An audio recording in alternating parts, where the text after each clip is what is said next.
In 1976, TSR published a supplement that quietly broke one of Dungeons & Dragons' biggest unwritten rules. It gave you stats for the gods, implying you could beat them. A few years later, they followed it with a hardcover so controversial that entire print runs disappeared from store shelves. Behind the arguments about Conan, Cthulhu, copyright, and censorship is a deeper story of how D&D used mythology to redefine what power meant in the game. Let's dig into the origins, the controversies, and the legacy of these two books today on Daddy Rolled a One.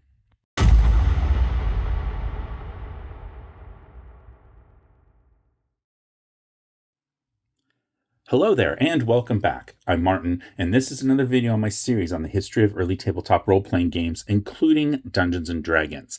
Today we're going to be talking about the last supplement of original D&D that I haven't covered here on the channel yet. And that's going to be this book here, Supplement for Gods, Demigods, and Heroes, first released in 1976. Now, I have talked about already the first three supplements in original D&D. That's Greyhawk and Blackmoor, both from 1975, and then Eldritch Wizardry, Supplement 3 from 1976.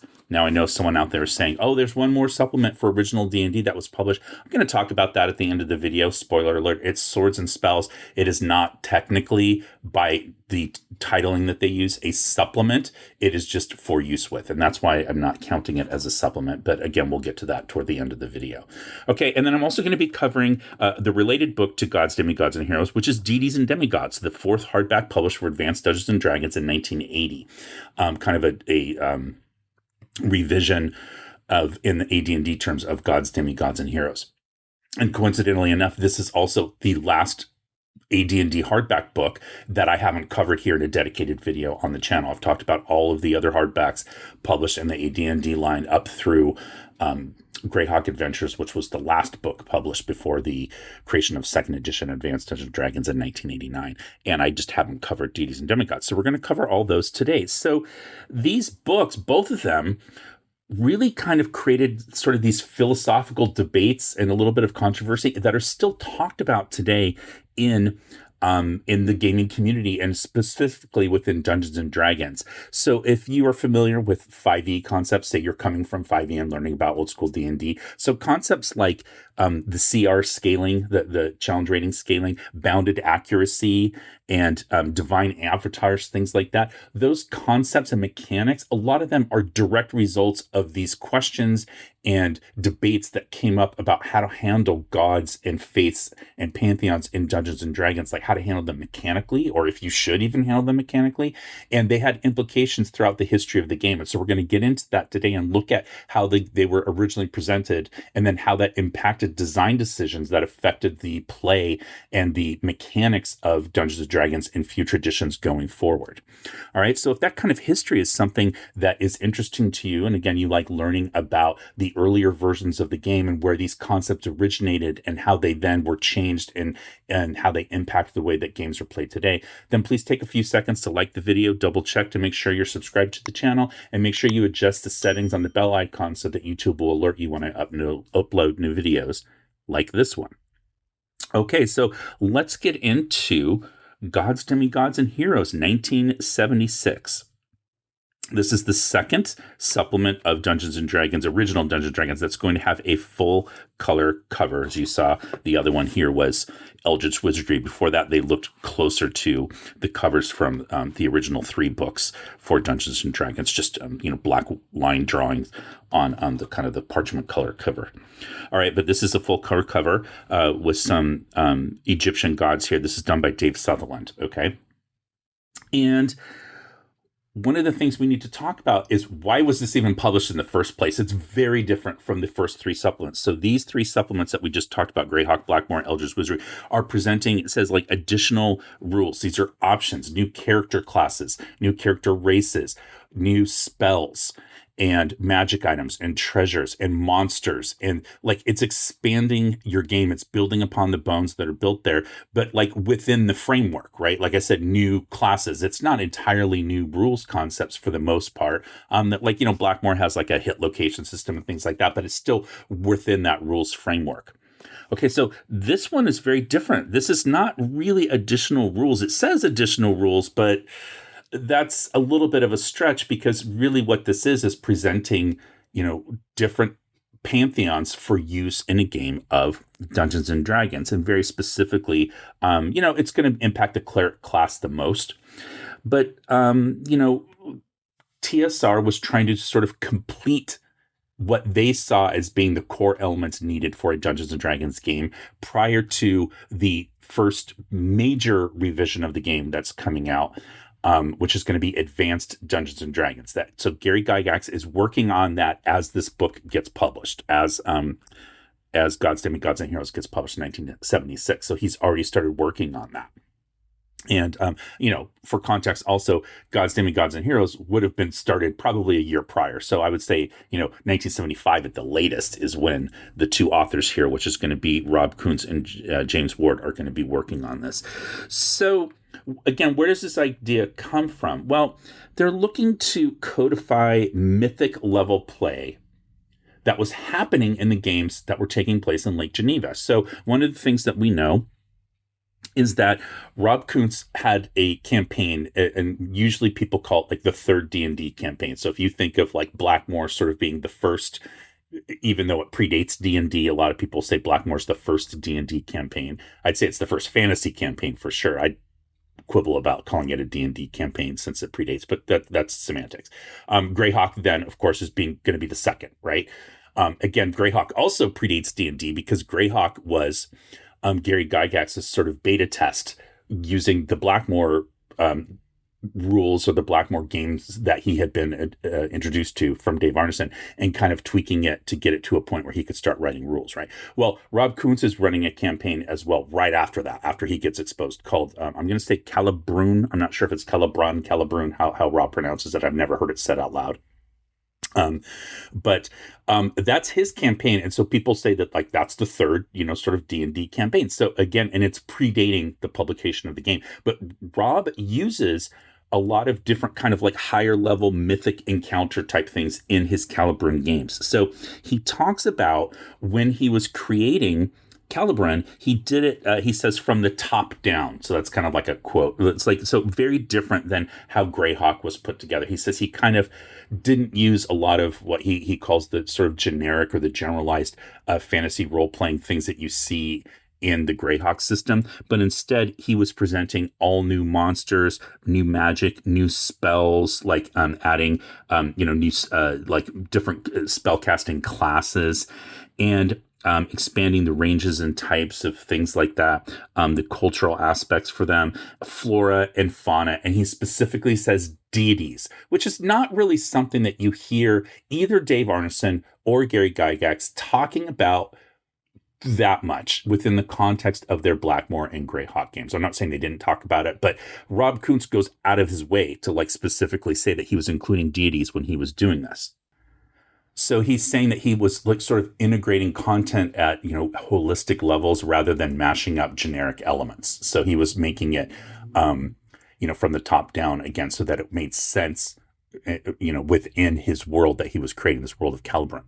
And then he says he did that just as Tolkien and M.A.R. Barker had done. So everyone knows Tolkien, but M.A.R. Barker, in case you are not familiar with that, I do have a whole video on this, but he's the creator of a game called Empire of the Petal Throne. Well, that's going to be important because we're going to see that Empire of the Petal Throne, published by TSR, although, again, it's another thing that kind of predates Dungeons and Dragons, does incorporate the use of deities. And we're going to talk about that in here toward the end of the video.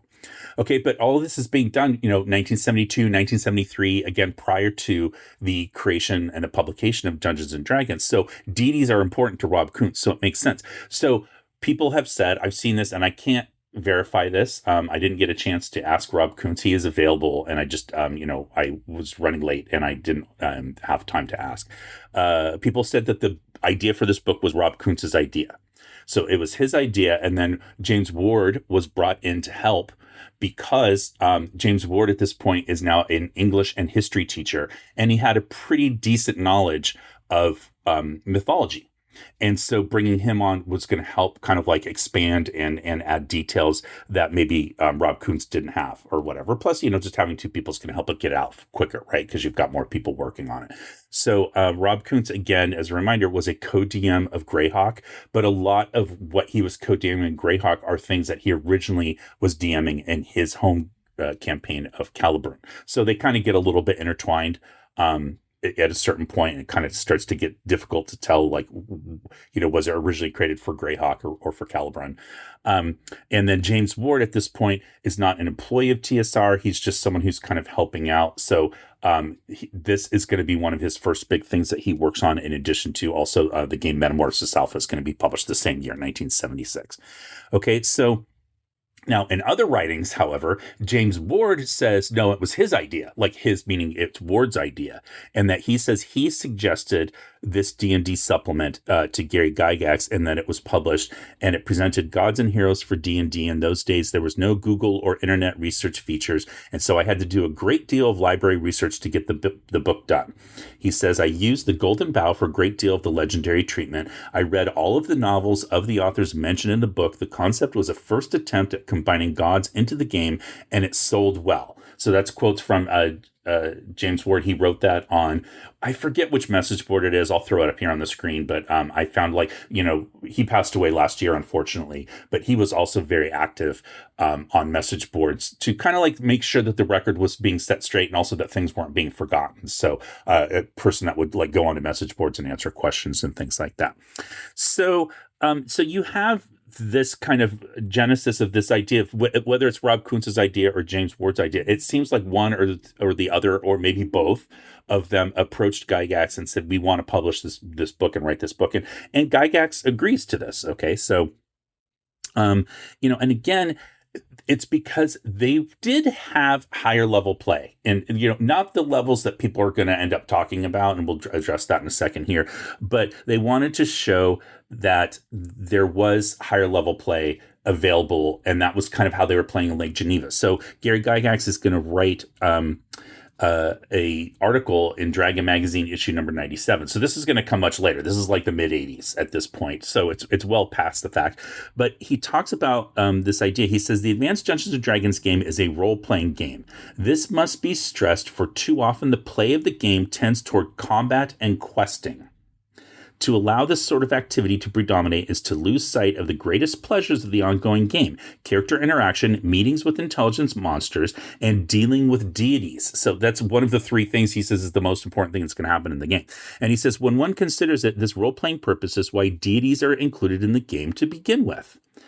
And then he goes on to say a little bit later, a major element of any campaign is the deities and their demands, machinations, rivalries, and confrontations. So it's built-in faction play, really, to have these deities in there. And that's kind of one of the ways that Gary Gygax is thinking about the inclusion of deities in the game. That's how important he saw them. It's like this major impact on the aspect of role-playing in Dungeons and Dragons. And so it was natural that they would be included. So I think it's very interesting that Gods, Demigods, and Heroes is the fourth supplement published for original D&D, and then you get Deities and Demigods being the fourth hardback book and published for advanced D&D. So it kind of has this sort of, built-in idea of like, this is the fourth book that you need, the fourth core book. In a way, although they consider them supplements, not core books. But anyway, so let's talk a little bit then about some of these other game systems that we were talking about. So we talked about Rob Kuntz and how he's playing in his Kalibruhn game. Let's talk about Dave Arneson really quickly and Blackmoor.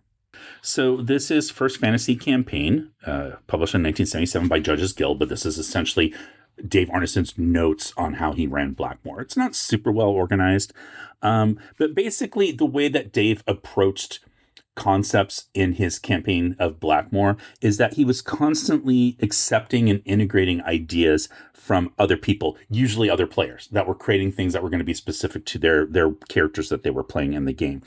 And And that's a different approach than what it seems like Rob Kuntz was doing, which was, he says creating his world from the top down. So he's creating things ahead of time and saying like, these are the deities that you can use. And again, I'm saying that. I didn't see Rob saying that. I'm paraphrasing, or I'm making assumptions based on this idea of this top down world building and creating, that he said deities were important. Okay.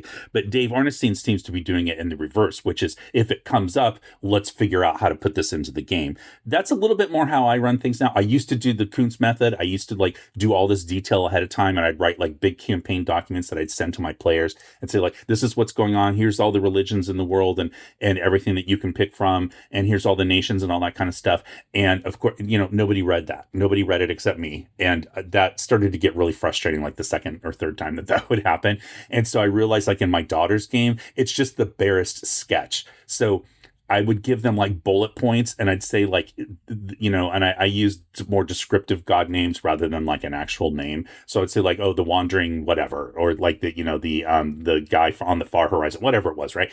And I was hoping to like hook them with an intriguing and evocative like word, and then get them to look at like, oh, which one of those would I pick? Well, as it turns out, the only one that ever looked at that was the cleric player. The other players had no idea. So, because, kids don't want to read, but neither do adults. So, but it prevented me from doing a lot of detail because I knew that was going to happen. So I threw these names out there so I can use them as a DM when they come up, but like I didn't put a lot of details behind it. And Dave Arneson seems to be a little bit closer to that approach.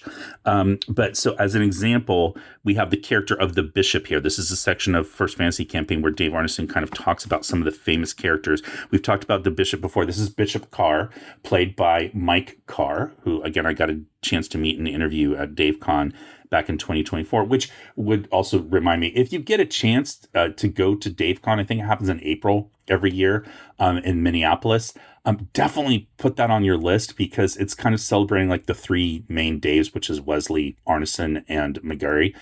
And their contributions to role-playing and gaming in general. And the people from the Blackmoor bunch that are able, like, they go. And so you get to meet all these people, which was really fascinating. But anyway, this is his character. And it says, the religious life of Blackmoor is dominated by the bishop of the Church of the Facts of Life. So it turns out Mike Carr created that. That wasn't a Dave Arneson thing. Mike Carr needed something for his character, this bishop character that he was playing. And I believe that he was assigned to play this bishop role by Dave Arneson. So that's something Dave Arneson would do, is rather than, there was no character classes. Dave would sort of create things given what was going on in the game. A lot of times, due to circumstances that he saw arising between different factions in the game. And he'd be like, oh, we need someone to do this. We've talked all about clerics and all that kind of stuff before. But in any event, Mike Carr then is, as the player, is the one that's coming up with like how his bishop is going to interact in the game world, and he has to create this faith that then Dave Arneson takes and puts into the game. Okay, so you have that. You also have the church from the Temple of the Frog. So that's in here in Supplement 2, Blackmoor. There's this whole section at the back, which is kind of like technically the first published adventure by TSR, which is in here. Supplement 2 kind of toward the back. So you have and there's the high priest of the Temple of the Frog. Well, interestingly here, the high priest is actually an alien. Okay. And so there's implications that this, the so-called gods in this are not really gods. They're actually just powerful aliens from other planets or other dimensions or like whatever.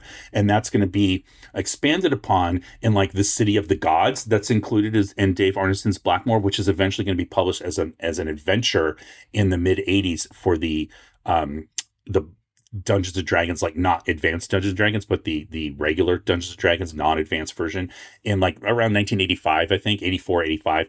And one of the adventures, there's 4 of them total. The first 3 are written by Dave Arneson, and the third one is City of the Gods. And in there, the City of the Gods is actually a craft spaceship. Okay, so I guess I should have said spoilers alert before that. That's on me. But again, Dave used a lot of intermixing of fantasy and science fiction. And so his a lot of his gods, it seems like they weren't, the technical way that we view gods now in a fantasy game as being like these mythological powerful beings, but rather they were science fiction elements. Okay, so that's part of that. But the actual temple itself of the Temple of the Frog, well, that was originally kind of developed or at least expanded upon by one of the players, Stephen Rochefort. Okay, hopefully I'm pronouncing his name correctly. So you have that, but over time, again, Dave Arneson is taking different ideas from different people. So in 2003, there's going to be a Blackmoor supplement published. It's called Dave Arneson's Blackmoor. It's published by Zeitgeist Games, I think in conjunction with Goodman Games. But it's for the D20 system, or the so-called third edition of the game. But in there's a section at the back of the book, or middle of the book, that talks about the human deities and then also the deities of dwarves, gnomes, and elves. And it goes through and it lists these out and it gives all their stats and things in the third edition format.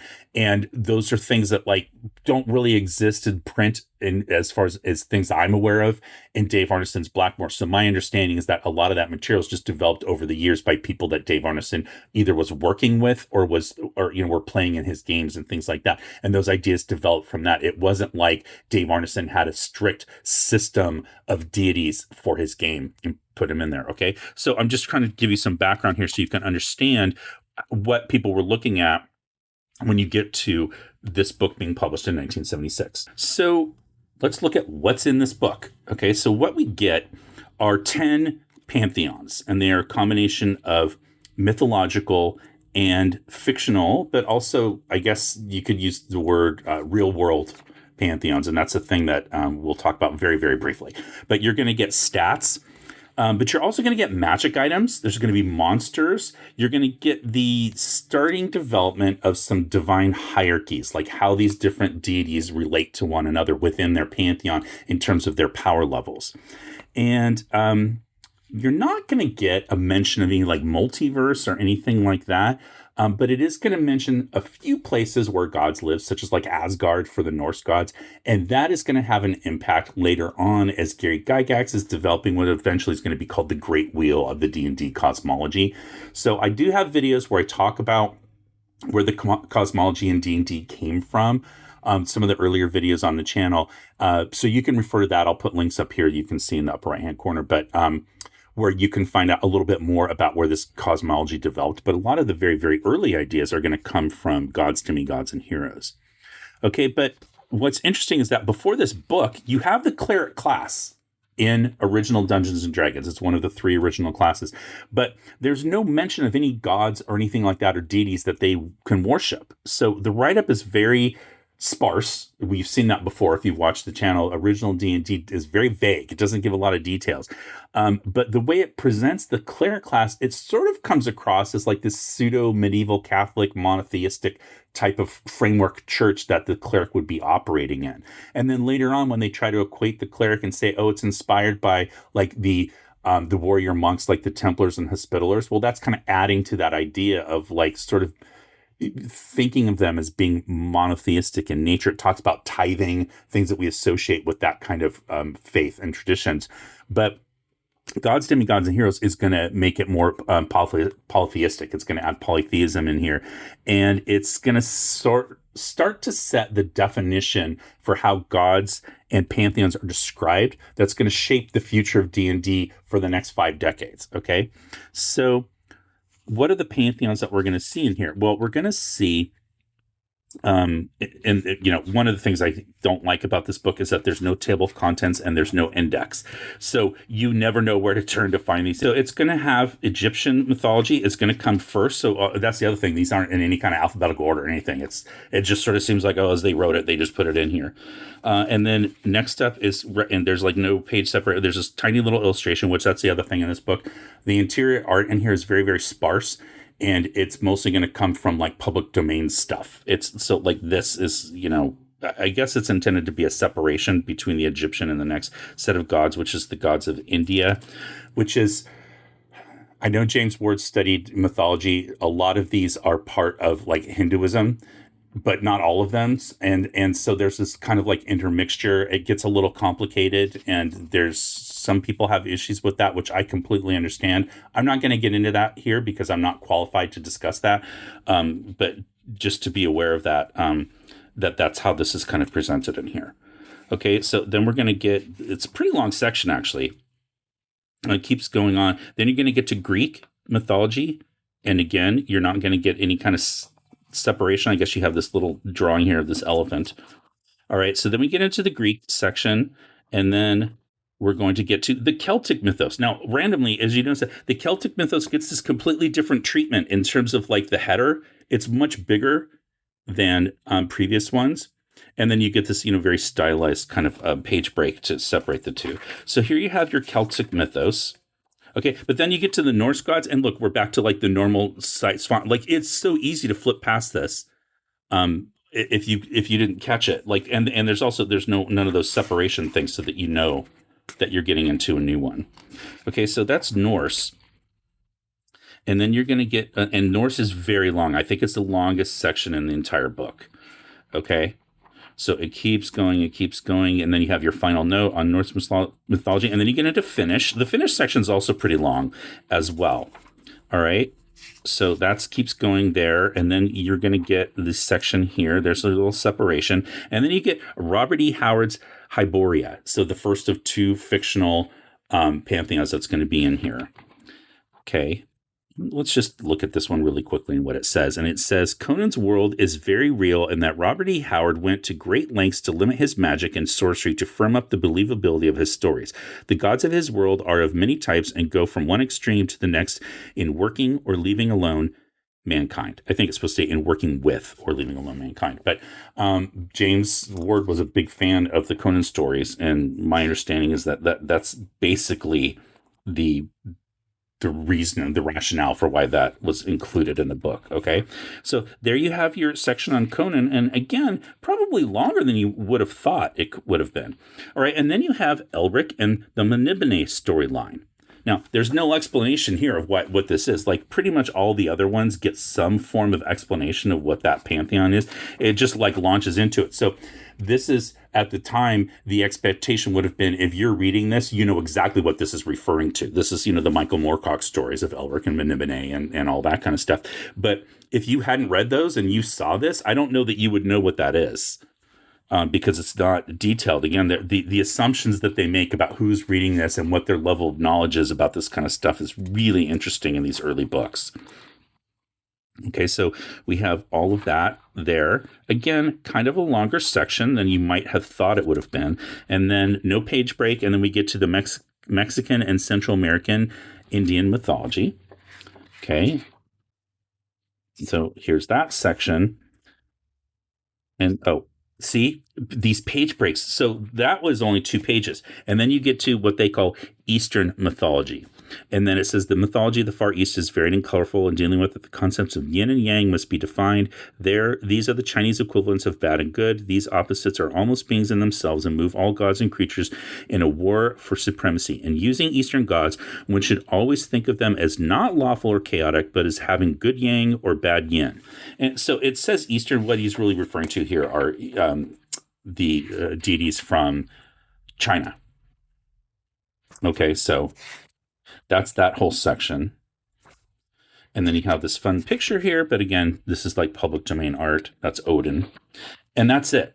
That's your book. So those are the pantheons. So let's talk about this. Why were these specific pantheons included? Well, some of them are just going to be well known to American audiences. So I've talked about this before, but in school, I learned about Greek mythology. I learned a little bit about Norse and Egyptian, but honestly, that was it. Like back in the 70s, if you learned all of those 3, you probably were like ahead of the curve, because, a lot of people didn't even get that much. But back in elementary school, I remember very specifically in 4th grade having a segment on Greek mythology. That was, again, I did it again in history class in, I think it was 7th grade. Might have been 8th, but I think it was 7th. But in any event, those are kind of like some of the core ones, right? But then you have sort of these other ones that seemed to me to kind of come out of left field, like Finnish mythology, which is very, very rich. now that I've studied it. But like as a kid, I had no idea of any of that. And of course, all the names are very, very difficult to pronounce if you've not heard them before. But obviously, the Finnish mythology had a huge impact on like a young Gary Gygax, and like his character of Morten Caden, as an example. The name is vaguely Finnish in nature, and a lot of people say it's kind of inspired by Finnish mythology. So the creators of the game were aware of that. And then I think they were just trying to be a little bit diverse, that you've got the Mexican and Central American things in there. And then again, you've got stuff from India and China. So I think, they're trying to kind of like cover all of the geographic areas of the globe. And then, with the Robert E. Howard Conan stuff, and then the Melnibone stuff, those are like, huge inspirational fictional texts on the game of Dungeons and Dragons. So again, to the creators, it would have been natural to just put those in. Why just those two and not other ones? Not really sure, like why those two specifically, I guess I should say. Elric and Melnibone had a huge impact, or those books by Michael Moorcock, a huge impact on the D&D alignment system. So I think that could make sense, especially when you're talking about deities and alignment. They're kind of intertwined, right? Robert E. Howard and the Conan stories, I mean, very good stories, very sword and sorcery kind of fiction. But those versus any of the other multitude of inspirational texts, it's kind of hard to say. I think James Ward, again, just kind of really liked it. So it is reflecting the sword and sorcery roots of Dungeons and Dragons. Now, the fact that these were published in this book, to some people, implies that TSR must have had a license to include those. I don't think that that's true. And the reason I don't think that's true, it's a multitude of reasons, but as an example, TSR right around this time is going to publish a game called Warriors of Mars that is going to be sort of like a hybrid war game with role-playing elements to it, very similar to like some of the earlier stuff that we see in Dungeons and Dragons. But based on like the Barsoomian stuff, like Princess of Mars and all that kind of stuff, well, they didn't have the rights to that.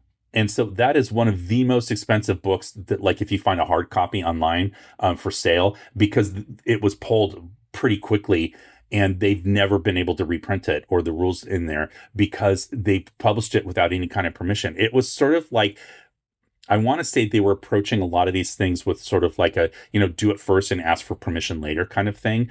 And it's going to come back to bite them in a few cases. They're going to have to change things by using terms that were, I guess, essentially owned by Tolkien Enterprises. And, that's why they had to take hobbits and ents and balrogs out of Dungeons and Dragons and replace them with halflings and treants and balors. Right. So that's a thing that happened. They didn't have rights to use those terms. And they're very clearly, those are associated with Tolkien. Like, I don't think hobbits exist anywhere else outside of Tolkien. So it should have been pretty clear that that was sort of a copyrighted or a trademark name that you couldn't use. So I think that that's probably part of it. I think that they had these ideas and they thought it was fun, and it was a very wild and woolly, kind of very loose, flexible thing where people are sharing ideas all the time. Where things get lost and then you never know who created the thing and got credit. And I don't think it occurred to them that that would be a problem to use these names, these proper names. And so they just kind of went for it. Okay. So, but it is going to have an impact on the things going forward. All right. So again, we saw, I just briefly went through the different gods, but let's look at the foreword here. This is going to be written by Tim Kask, who's editing this book. All right, and he says, well, here it is, the last D&D supplement. He says it very specifically. It is with a strange mixture of sadness and relief that I tell you this. My first assignment fresh out of college was Blackmoor, which he edited. He says, I came to regard it with a mixture of love and loathing. We've talked about that before on the channel. That has gradually seen the love win out. The loathing grew out of the educational trip that it was for me. They don't teach you in college what to do when the press breaks down or your manuscript gets mysteriously misplaced. You just have to wing it. So then he just goes on and says, well, that's true of D&D players. What the authors have done in this volume is to attempt to set down guidelines that will enable you to incorporate a number of various mythologies into your game and campaign. They make no claims that any of this material is presented as exhausted or even infallible. Mythology is defined as a body of myths, especially the myths dealing with the gods, demigods, and heroes of a particular people, usually involving the supernatural. Myth is defined as a legend. Obviously, when dealing with material of this sort, there is a lot of latitude in interpretation. This is what the authors have presented their interpretations. These interpretations are the result of months of painstaking, arduous research.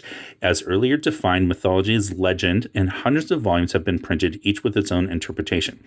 Further research and reading is recommended into all the mythos presented herein. This is the merest of outlines presented in D&D terms. And he says this volume is also something else. This is the key part of this. Also, our last attempt to reach the, quote, Monty Hall, unquote, DMs. Perhaps now some of the giveaway campaigns will look as foolish as they truly are. This is our last attempt to delineate the absurdity of 40-plus level characters.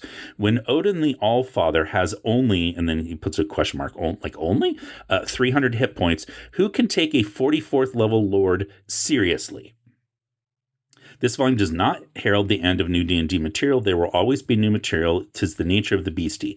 There were many myths that couldn't be squeezed into this. Keep looking for new stuff in the future in the pages of our periodicals, those that didn't fit as well as those aborting at this very moment. Just don't wait with bated breath for another supplement after this one. May you always make your saving throw. So, a few things in here, but the key thing is that he's saying, well, it's absurd to have a 44th level lord because it doesn't make sense in the context of presenting that Odin, the All-Father of the Norse pantheon, has, as he says, only 300 hit points. And, Gary Gygax is going to comment on this as well in the future. So this was a big deal. It's one of the kind of the controversies and the drama that comes out of this book is this idea of killable gods debating. Okay, they're not debating, but like the debate over whether you can have killable gods. And so Gygax is later going to disavow this and saying like killing gods is kind of ridiculous. And so one of the things that he talks about when we get to Deities and Demigods is he was talking with James Ward and they were arguing about the power levels of the gods. And James actually wanted them to be bigger, wanted them to be higher and increase it. So 300 hit points is as high as you go in Gods, Demigods, and Heroes for a, like the chief god, the leader of a pantheon. And Deities and Demigods is expanded to 400, but James Ward wanted it to go up to 1,000.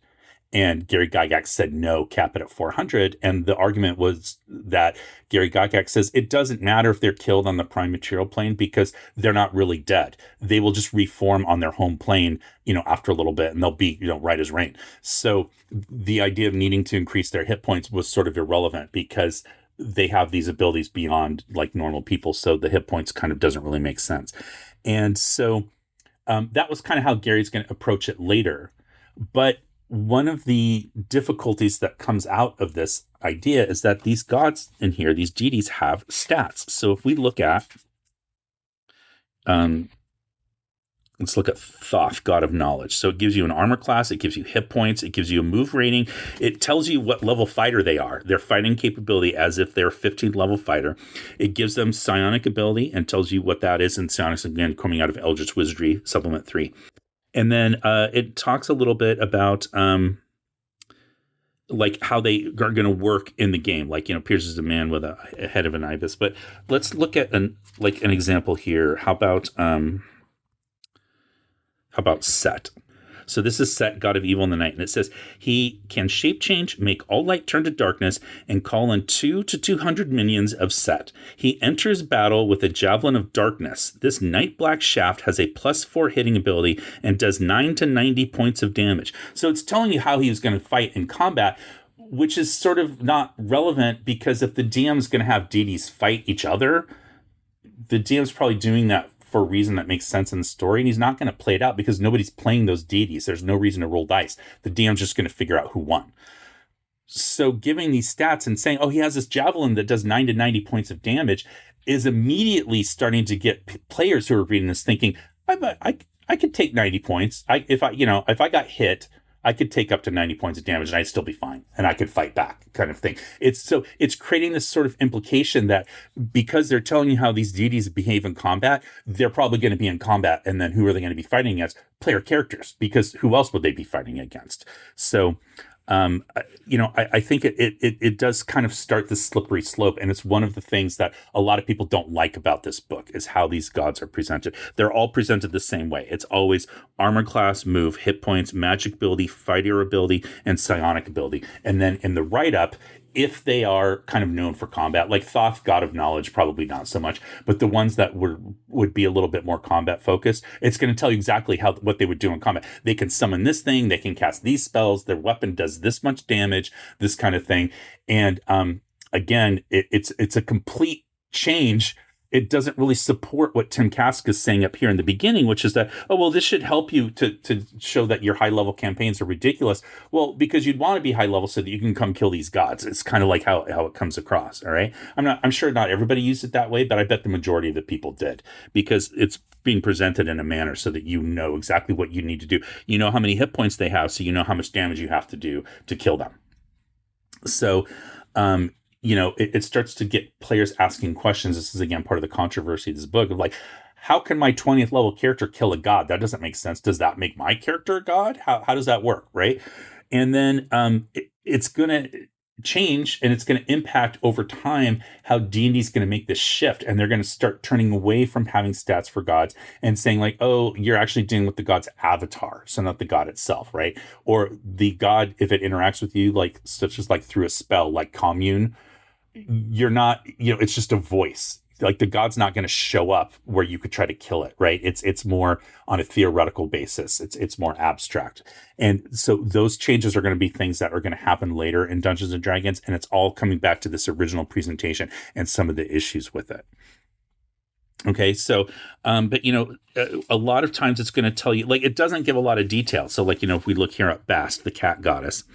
So it says, she looks like a muscular woman. Her main attributes are the ability to break any weapon hitting her 75% of the time upon contact with her body. She's never surprised. Her hand claws hit for 5 to 50 points per hand. So again, these are all things that you would do if you were fighting Bast in combat. She's the bitter enemy of Set. And when fighting evil, she can shape change, teleport, etc. She's the protector of all cat kind. And it talks about that. But there's nothing in here about, as a cleric, what would you do if you worship Bast? Like, what are your duties and how are they different than if you're a cleric who worships Thoth or a cleric who worships Odin or anything like that? There's none of that in here. It's literally just, here's the gods and here's their stats. And so, again, that's another thing where it starts to become difficult to know, how are you supposed to use this book? What are you doing with this? And if you're a player character of a cleric, how do you approach this differently? And you look, there's no introduction. It starts out, you have, the frontispiece, which is just some artwork and, the copyright stuff. You have this forward by Tim Kask that we just read. And then it goes into, here's the psionic, God's psionic abilities per class. And it details it, class 1 through 6. And then it just jumps right into the Egyptian mythology and talks about, and that's it. That is the full context that you're going to get for this book, is how to use these psionic powers.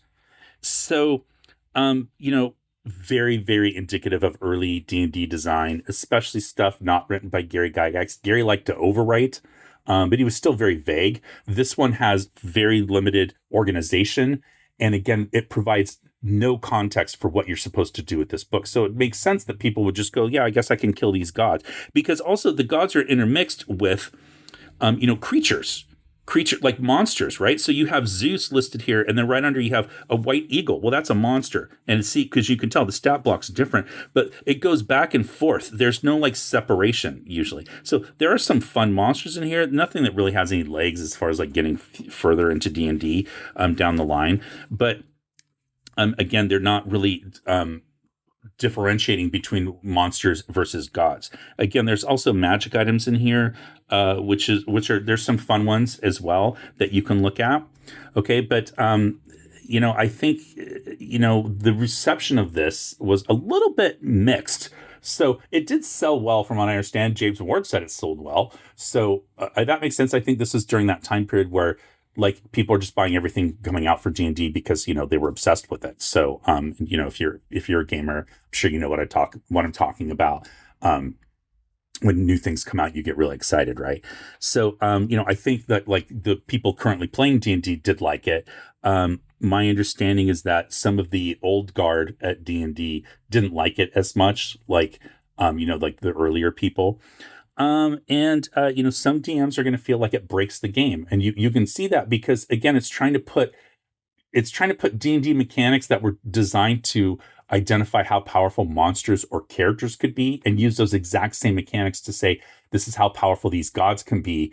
And there's no way to cap that. People are, because once you know that that's what the god is, that's what you're going to strive for. If you know that this god has 200 hit points, as a player character, you're going to strive to get 200 hit points so you can go fight that god because that's a cool story that you can tell your friends, right?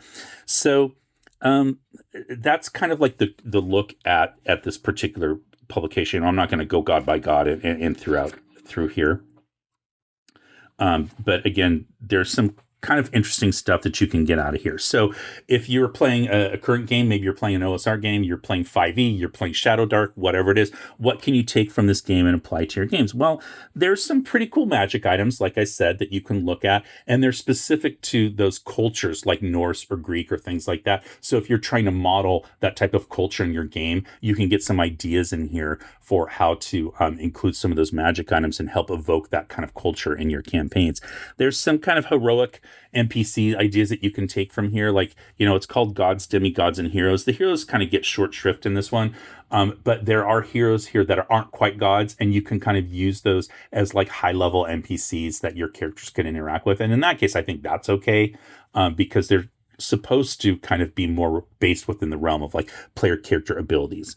And then you have this idea of like these divine hierarchies of like lesser gods, greater gods, demigods, based on how many worshipers they have, but also kind of like in this supplement specifically, it's more just kind of about like, what is it that they oversee and how does that relate to the other gods? So if you have a god like in the Greek mythology, you have Zeus is the god of air and ruler of the gods. Well, obviously he's going to have the most hit points. He's the leader.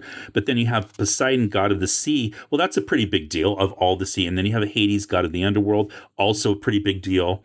Okay, but then you have Apollo, god of music and light. Well, that doesn't seem maybe quite as important as some of those other ones. And then you have, Athena, goddess of wisdom and war, Ares, god of battle. Well, that's pretty big. But then Hermes, god of thieves and life. Like you can see what I'm saying here. Like the idea of like what the god is kind of in charge of sort of indicates their power level.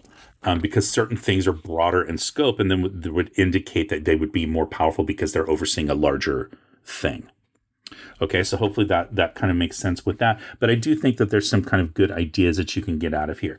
Again, the other controversy coming out of this one is the inclusion of the Robert E. Howard, the Conan mythology, and the Elric of Melniboné. And we're going to see an impact on those as we get into Deities and Demigods here in just a second. Just a quick reminder that I do have a Patreon for the channel that I started back in September of 2025. So it's now December by the time you see this. So it's only a few months old, but I've already released 2 adventures with custom maps and artwork and tables, and you can't find these anywhere else. These are not maps that are available online that I just kind of reuse. These are custom maps created by my friend Bill Green. So I have the Bone Mill, just kind of like a haunted, spooky mill, as you can see here. And I have all these different random tables and ways that you can use this adventure. And then the more recent one is called the Scholomance. This is the Black School. It's an old Romanian legend. And again, you've got your maps in here. As you see, I've printed this out and folded it on some large style paper. And then you've got more artwork. You've got random tables, things to kind of add like some Romanian flavor to your game, including a table of names that you can use. And there's new monsters in this one. Actually, both have new monsters. And just some really cool designs. And here now you can get all of these, both of these actually, for just $5 a month. As soon as you join up at the $5 a month level, you'll get access to these adventures plus all the stuff that I've already released. I've done a few different random tables on things for like weird fighter traits, weird cleric traits. I've done some weird alchemical items. That one was recent that people seem to really like that one. And then I've done like behind the scenes footage showing my friend Bill drawing the artwork and the maps for the bone mill to kind of see his process. It's like a sped up, time lapse thing of him drawing that. And so, and then I do polls on there. I talk about like new videos coming up, get people's suggestions and things like that. So again, all of that is going to be available for just $5 a month on my Patreon. It's just patreon.com/daddyroll1. And thank you so much for your support. Okay, Deities and Demigods from 1980, the fourth hardback book published in the Advanced D&D line after the Monster Manual Player's Handbook and Dungeon Master's Guide had each come out 3 years in a row, one per year, 77, 78, 79. So now this is the fourth year in a row where we're going to get yet another Advanced D&D hardback book. Okay, you might be wondering why I have two copies here, and I'll get to that in just a second. Some of you, I'm sure, already know why. Now, why did Gary want to publish this? Well, one of the things is that he wants to basically apply the AD&D treatment, the more specificity and the more detailed kind of rules to this book, Gods, Demigods, and Heroes. He wants to take the work from here, but then, make it more into an AD&D style of presentation. Okay, because he's looking for a kind of high level capstone in a way. So, while Deities and Demigods isn't really the purpose of this book is not to teach characters or player characters and DMs how to make characters into deities, like to achieve godhood. That's not the purpose of this. But it is kind of aligning with, if you look at like the Beckme line of D&D that comes out first in 1983, as you advance the basic and expert, the companion and master's levels of characters, so 1 through 36, and then you transition into immortals, and that immortals box set is teaching you how to transition your characters from being regular player characters into being immortals. Okay, so this isn't exactly like that, but it's in that same framework, I would say, is like this idea of like you can have higher level play that includes interacting with gods. And as we saw that article from Gary Gygax, that one I showed earlier from Dragon Magazine number 97, and he's writing that post fact, but he's talking about, to him, how important it was to use deities in these games. The idea of interacting with deities or their agents, and all, like he says, like the machinations and the rivalries and all this kind of stuff between the deities, that was to him a core part of the game. And so it makes sense then that he would publish this, and it would be the fourth book published in the line, because while he doesn't call it a core book, he calls it a supplement. I think the implication is that he thinks that it is a core book. And one of the things that we see Gary's going to write later on in Dragon Magazine in the mid-'80s, he's sort of musing about what a new revision of Advanced Dungeons and Dragons might look like. And so it's going to be very different than what we got, because I think that second edition was a little bit more than what Gary was planning. But he talks about how, it's going to be cleaning up and involving all these books that had come out and like kind of putting them together. So he talks about like taking the stuff from Unearthed Arcana and putting it into the regular player's handbook, like the new classes that he had created and the new racial limits and all that kind of stuff. We just did a whole video on race and class limitations for demi-humans. So those all got expanded in Unearthed Arcana, and he's going to say that's going to be part of the player's handbook. And he's talking about like reorganizing the monster books, because by this point you've got 3 out there for AD&D. You've got the original Monster Manual, you've got the Monster Manual 2, and of course you've got the Fiend Folio. And so he talks about like reorganizing all that to make it like work better and flow better and all that kind of thing. Well, one of the books that he specifically says would be part of this is a revision of Deities and Demigods. So I think that's really interesting, because he specifically calls it out. He doesn't call out any other books. I mean, at the point that he wrote that, he does address every other book that had been written up until that time. But he specifically includes a revision of Deities and Demigods in what would be included in his version of a revised Advanced Dungeons and Dragons. So he also talks about this idea that he thinks that a lot of DMs are sort of, neglecting or they're not really approaching the use of deities correctly in the game, because a lot of them are either neglecting them completely, not having them play any role whatsoever, and then others are like using them way too much and having them be too much in the center stage. And he's like, wants a more middle ground to kind of show you how you can use these deities as like patrons for your clerics, but you can they also, the deities act as like exemplars of the different alignments. And so that's kind of how he was approaching this subject, and how he wanted, or why he wanted a hardback supplement of Deities and Demigods. Okay, so now, this is going to be written primarily by James Ward, and you see it's a reverse of here. So, Gods, Demigods, and Heroes, Rob Kuntz's name is first, and James Ward's name is second. That could just be alphabetical order, but they're reversed here.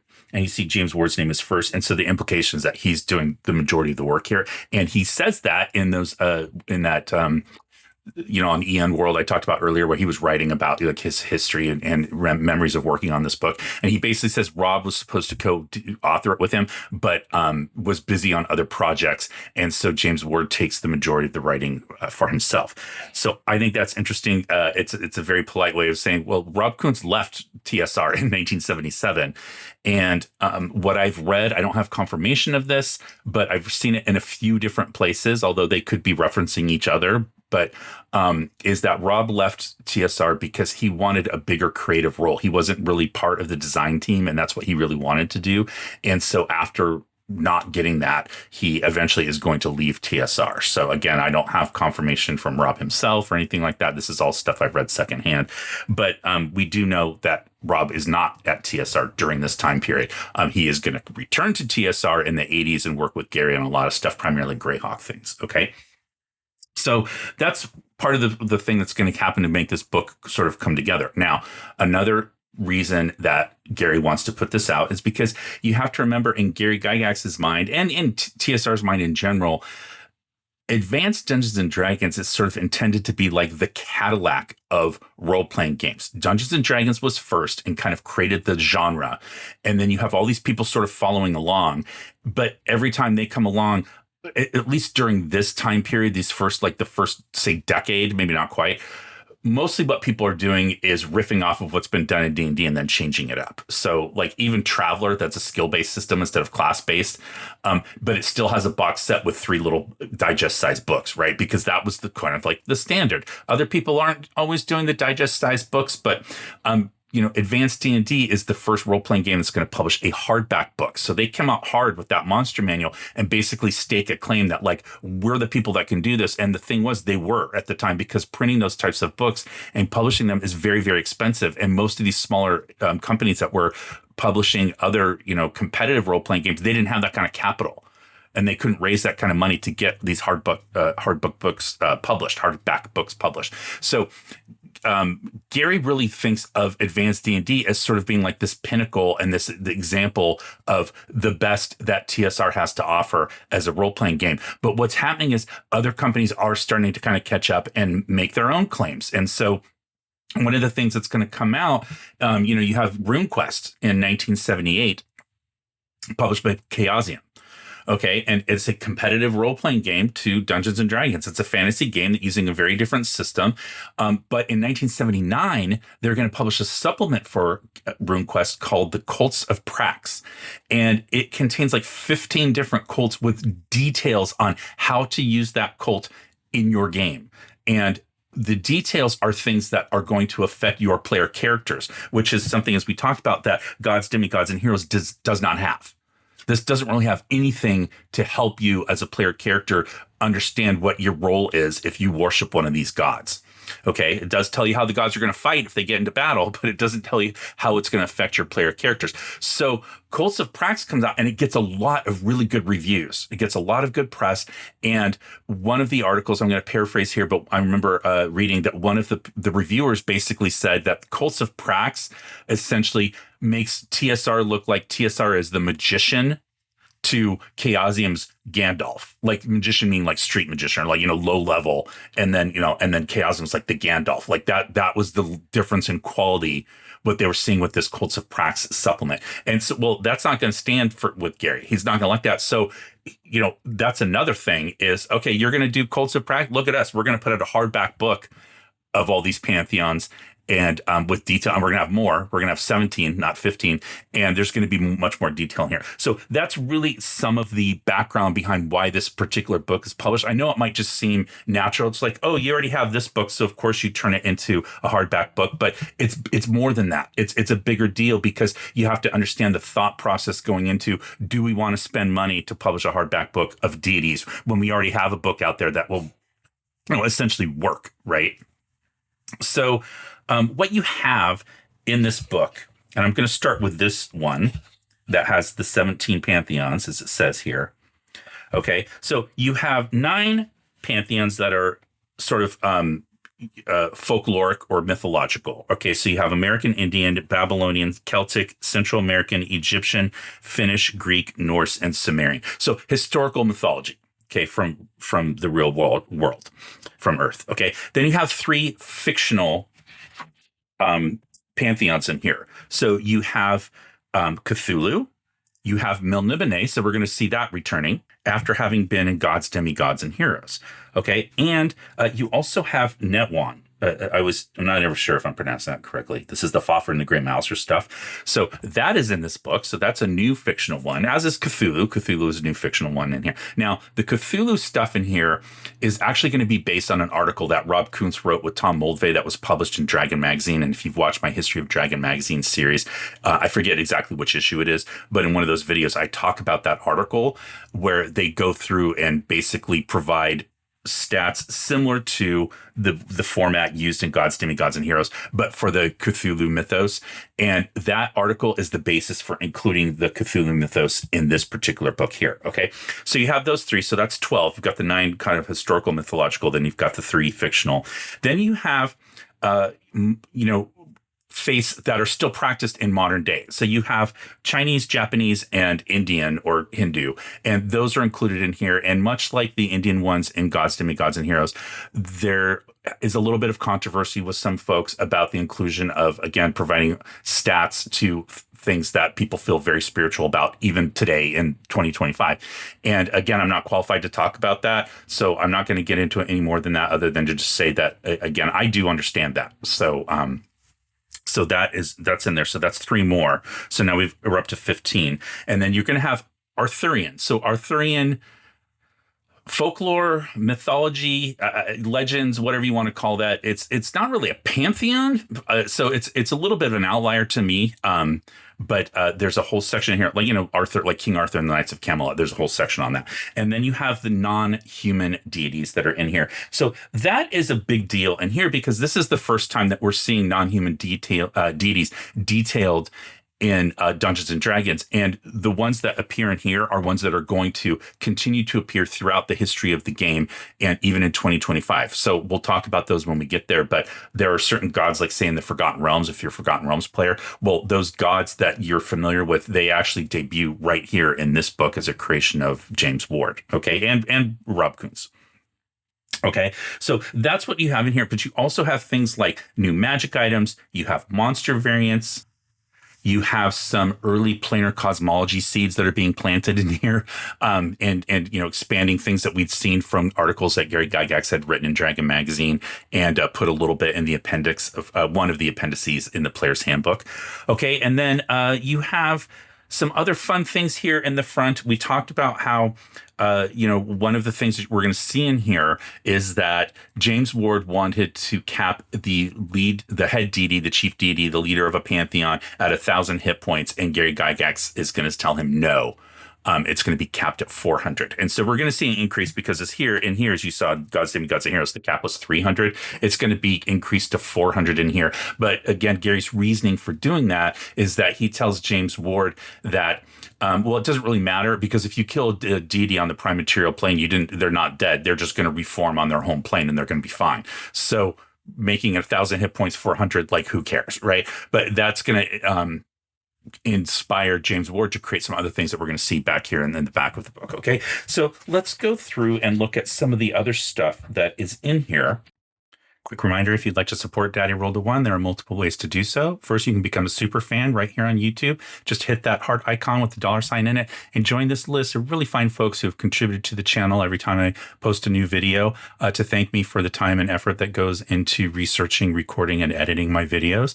You can also buy some merchandise from my shops. You can buy a t-shirt, hoodie, mug, or tote bag from my spread shop, or you can buy paper goods like stickers, posters, and notebooks from my Redbubble shop, all featuring exclusive designs that are only available from Daddy Roll to One. And the last thing you can do is buy my supplement written for old school essentials, although it works with any old school class and level system of fantasy adventure game, which is Alchemy, Explosives, and Inventions, about running expert level characters in a Dungeons & Dragons style game. It's available as a POD or a PDF in both plain white or parchment colored background, but it's got like expert themed characters. It has new character classes, alchemists, demolitionists, and explosives, and inventors.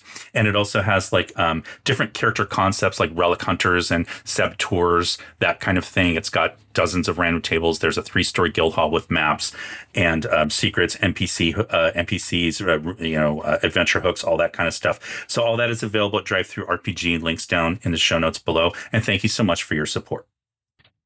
So you have, the introduction, the preface. I'm not going to go through all that. Okay, so you have some explanatory notes about what these things mean. But one of the things that we're going to see in here, and this is the first time that we've seen this in Dungeons and Dragons. So this is 1980, and this is now 6 years after OD&D had been published in 1974. We're going to see ability scores above 18. So we're going to see what happens if your ability score goes all the way up to 25, because that's where they're going to cap the gods in here. So the highest you can go is 25 if you're a god. And so it's going to tell you, like, for strength, intelligence, dexterity, all those things, like how does that affect you? And now, so of course you put that in here, and now you're going to have player characters that are going to go, I want a 19. I want to get to that level. How do I do that? And in the DM's guide, there's a whole section on like how do you use wishes and how many wishes you need to expend to like increase your ability scores and things like that. So there's going to be possibilities where people are going to want to get to. I think 19 was really the highest that you could probably go, and it was in very, very specific circumstances. But you didn't know that before. Like, what would that mean? How would you interpret that mechanically in the game? And so here you're going to get the details for that. So then this is going to be something that we're going to see in future editions of D&D moving forward, so that you can put other things on a different power scale other than the 3 to 18, so you can understand what those changes would be. Okay, so that's going to be in here. Now, another fun part that we're going to get that we didn't see again in Gods, Demigods, and Heroes, but it's showing you how they're trying to evolve this and make it more useful for world building and for player characters. They're going to talk about how to dungeon master divine beings. This is nothing mechanical in here, but this is a whole section on, as a DM, how do you run deities, and like you make them seem like they're super powerful and mythological and all that kinds of things. So it talks about the stats, but it talks about how they have egos proportionate with their power. The gods enjoy flattery. Any encounter between characters and a divine being, there are several things the DM must continually keep in mind. The first is the divine awe or horror inspired in mortals by most deities' extraordinary charisma. So again, just like that level of detail, which is that's helpful. That's a helpful section for any role-playing game that you're playing, right? It doesn't even have to be D&D. If it's got deities and gods in it, this is a section that would help you to understand better how to portray those during the game, how to run them as a DM. You're also going to get this whole section on clerics and deities, and it's going to talk about like which deities can bestow which levels of spells. And it talks about making sure the cleric is aware of his or her place in the community and the church hierarchy, and like, cleric adventurers and what their role is. And then so then it talks about, one of the more dangerous functions of the cleric is that of pawn of the god he or she serves, which, it's just an interesting approach, but lots of great advice in there. And that's stuff that will help your player character. It's generic because it's not specific to any pantheon, but it's helping you understand the role of a cleric in this game and how you're going to interact within this pantheon that you choose to follow. And then there's this whole section on omens, which is really fun. I think it would have been better done as a table, but instead it's just walls of text. But he talks about like the following paragraph listing omens and signs. And so he talks about like good luck omens, like 4-leaf clovers, seeing a crescent moon, or finding a toadstool, crossed fingers, shoes, fish, dog, wheel. The 3 apes that see here speak no evil. And then it goes into a little bit of things of like bad luck. So like, breaking a mirror, spilling salt, all this kind of stuff. And so that's a really fun section as well. There's lots of fun ideas that you can pull out of this. And again, I think a lot of people don't think about it, but it's one of the things I do in the game that I'm running for my daughter and her friends. One of the players, as you guys know, if you followed that series, is he's the dad of one of the girls. And he's playing a cleric. And so one of the first things I asked him was like, tell me like a day of the week that you won't adventure, because that's your holy day. It's like, if you're a Christian, it's like Sunday. You're not going to, you're not supposed to work on Sunday, right? And then tell me, I forget what the three things are exactly, but one of them is essentially like, give me like an omen or like something of your church that's really important. I think another one was like a taboo or something, like a food that you won't eat, or like a thing that you won't do that like other people will, but you won't, and that sets you apart. And it's like he took that and ran with it. And so he's always coming up with like fun sayings from his church and all this kind of stuff. And he's very good at improvising on the fly with that. And so that is another thing that like, I think every cleric should be doing that. I've run games before where one of my friends was running a cleric and he basically just ran it for its mechanics. And he never acted like he was a cleric. And it always used to kind of frustrate me because he was just letting go of a lot of really fun role-playing opportunities, at least to me. And so, like people would die and it wouldn't even occur to him like, oh, my cleric's going to say a prayer over this guy's poor soul or like whatever. Like he would just kind of like move on. It was really interesting. But anyway, this book is, this front section is giving you ideas on how to properly role play a cleric. I say properly, I mean, everybody's going to be different, right? But like giving you ideas, I guess, just to expand. Then it's going to get into ideas of mortality and immortality, which I think is great. And then like divine ascension. So this is a shorter section, but it is going to talk about this idea that like, there are things that you can do to ascend to deityhood as if you're immortal, if you're a player character. So I think that's interesting. And then it's going to get right into our mythologies, our different pantheons. Okay. Let's talk about how these deities are presented in this book, the stat blocks. So I'm just going to start. The first one, this is the American Indian mythos, and the chief god is Raven. And so you see the stat block's been greatly expanded. So Raven is a greater god, and it gives you the armor class, move, hit points, number of attacks, damage per attack, special defenses, magic resistance, size, alignment, the alignment of the worshiper, their symbol, their plane, where they normally reside. And then it's going to tell you what class level they have in all the standard D&D classes. So cleric and druid, and the raven is 12th level in each. Fighter, the raven is a 10th level ranger. Magic user, illusionist, the raven is 16th level in each of those classes. And then thief and assassin, it's a 14th level thief. And then monk and bard, nil, did not have any of those abilities. Psionic ability is class 6, and then it's going to give you all 6 of their stats.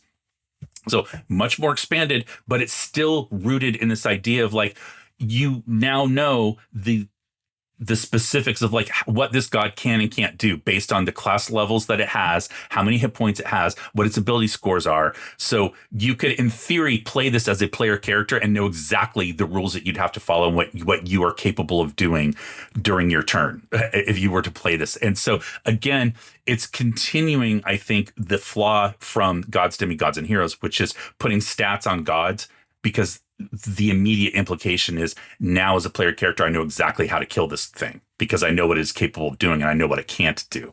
Gods to me should be something that are not bound by the rules of D&D, because they should do things that you can't anticipate or expect, or they should be, miracles that they don't follow the standard rules. Now, you will notice that they're not always following the rules, because as example, Raven has an alignment of chaotic good, and yet is indicated as having being a 12th level druid. Well, that's not possible, because druids in advanced D&D first edition have to be true neutral. They can't be anything else. Okay. Also, you can't multi-class between a class and its subclass. Druid is a subclass of cleric, and there's no multi-classing allowed with those two. So that shouldn't really be allowed. And, so also magic user and illusionist, they have levels in both. So it is breaking some of the rules, but it's still within that framework. So once I know that it acts as a 12th level cleric and a 12th level druid, I know exactly how many spells it has, and what kinds of spells it's going to have access to, and how much damage it's going to do on its turn when it hits, and all this kind of stuff. So again, I think that like that was probably a little bit of a miss, but you see it's much more detailed, which is very consistent with advanced Dungeons and Dragons. And then, it just, so then you see, you have greater gods, lesser gods, and you have demigods, and then you have heroes. So you've got Coyote, which is a lesser god. And it just goes through and describes all the different characters. So like Hiawatha is presented as a hero, but is a lawful good druid, paladin, ranger. So, even the heroes break the rules of player characters, which I think is probably not a great approach. I think the heroes are mortal or close to, and they should follow the rules that player characters follow, but these ones don't. But that's the American Indian one. So we can just go through and talk about some of the other pantheons in here. So you have the Arthurian heroes, as I mentioned, and there's no gods in here. But starting out with the average knight of renown and knight of quality, and then there's a list of knights from the source material, kind of like lesser known ones. And then it's telling you, are they a knight of renown or a knight of quality? And then you get into your specific heroes. You've got King Arthur, who is a lawful good paladin bard, which again shouldn't be feasible because a bard in first edition had to start out as a fighter, then become a thief, and then become a druid. And once you became a druid, in addition to getting all the druid abilities, you also became a bard and got all your bard abilities. Well, he's lawful good, which means he couldn't have been a druid. And then also, it's not showing that he has any levels of druid, fighter, or thief. It's saying he has levels of paladin and then bard. So breaking those rules, but again, to provide context for what they can do. But you've got Galahad and Gareth and Gawain and all those ones. King Pellinor, fun picture here by Diesel. And Merlin. Merlin's presented as a druid, illusionist, magic user. And King Pellinor. So anyway, you have all those. Then you have your Babylonian mythos here. Now, one of the other things that this book doesn't take account of is adjusting the armor and weapons proficiencies of a cleric in advanced D&D to take account of the pantheon that they're following. So the best weapon that a cleric can use, or the most common one that they're going to be using, is a mace, because clerics in advanced D&D are prohibited from using edged weapons. They can only use blunt weapons. So it could be a hammer, it could be a club, it could be a flail. Okay, so the horseman's flail is pretty devastating, but only really works if you're riding on horseback. But the mace is going to be more common that you would take proficiency in that, because on the treasure tables, the percent chance of finding a magical mace is higher than it is for finding like a magical club, as an example.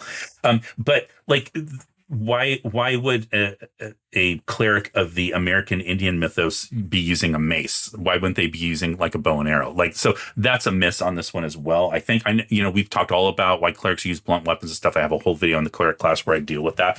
So I understand it from a game mechanics standpoint, but that's where you start to get into this idea of like the game mechanics brushing up against like the flavor and the world building, because it doesn't necessarily really make sense. It's easy to argue a cleric using a mace in a different type of setting.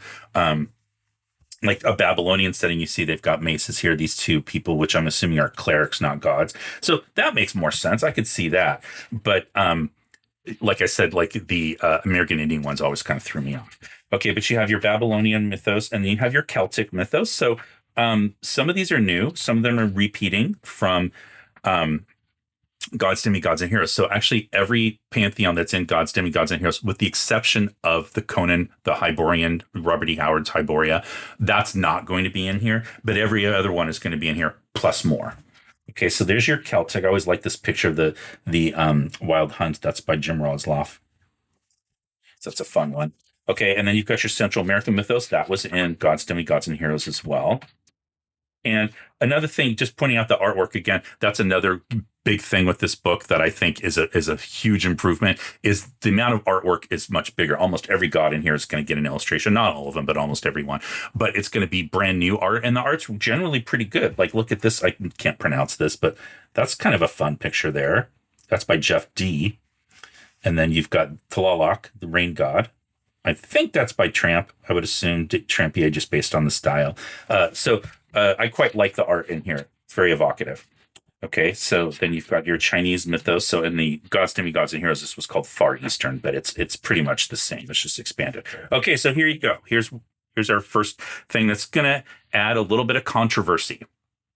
And this is the Cthulhu mythos. Okay, so Cthulhu and the Melnibonéan mythos are both going to be in this book. And the controversy is that TSR is eventually going to stop putting them in this book because they're going to get in some legal issues with Chaosium. And there's always a lot of confusion about how this happened and what people think that they know and what actually happened, at least according to James Ward, who's the person who wrote this book. So most people take it that TSR made a mistake and published this and shouldn't have. And so they were right to be, getting into legal issues because they used stuff that they didn't own the rights to. So that's what a lot of people think. Well, that's not really true, again, according to James Ward. So the gist of the story is that James Ward wrote these two mythos up. So he'd already done Melnibonéan in this Gods, Demigods, and Heroes. As you see, he and Rob Kuntz had written up the Melnibonéan mythos. And then Rob Kuntz has already written up Cthulhu with Tom Mulvey and Dragon Magazine. So the work's been done. James Ward's just cleaning it up and he's translating it to AD&D stats and stuff like that. But the work is there. Okay, so he writes them and puts them in here because what he's seeing is like, well, we've already done this before, right? And then Gary Gygax looks at the manuscript and says, that could cause some issues. We could get into trouble for that. So he gives James Ward the information to contact to figure out, can they get the rights? So I believe that James Ward's rights to Arkham House, who are the owners of the Cthulhu stuff, they were overseeing the property of Cthulhu. Owners is a strong word.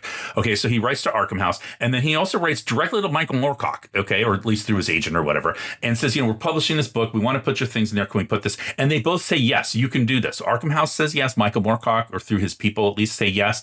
You can include these in this book. And so they put it in there. Well, what's happened is Chaosium has licensed Cthulhu and the Melnibonéan stuff to publish role-playing games based on those properties. Okay, so there was miscommunication either from James Ward maybe asking the wrong people, and not his fault. Like, how would you know that, right? There's no internet back then. You write to Arkham House to say, can you use this? And they say yes. So you do that. You have it in writing. Okay, but Arkham House really shouldn't have said that. And I think part of the confusion was this looks like a book, but it is part of a game. And so I've heard people say part of that confusion was that they didn't really understand that this was being used for a game, and that game was technically competing with what Chaosium was going to put out. It seemed like it was two completely different things, because when you think game back then, you think board game. You think board, and there's probably, dice or chits or all this kind of stuff. But this is just a book that's going to sit on a shelf. So how is that a game? So I think that could have been part of the confusion. But in any event, James Ward says he had the letters that said that he can do this, and he gave them to the TSR legal department, and then they were just gone. He never saw them again. And he was always frustrated by that because he wanted to show people that, no, I didn't make a mistake. I did what I was supposed to do and get the permission to use these.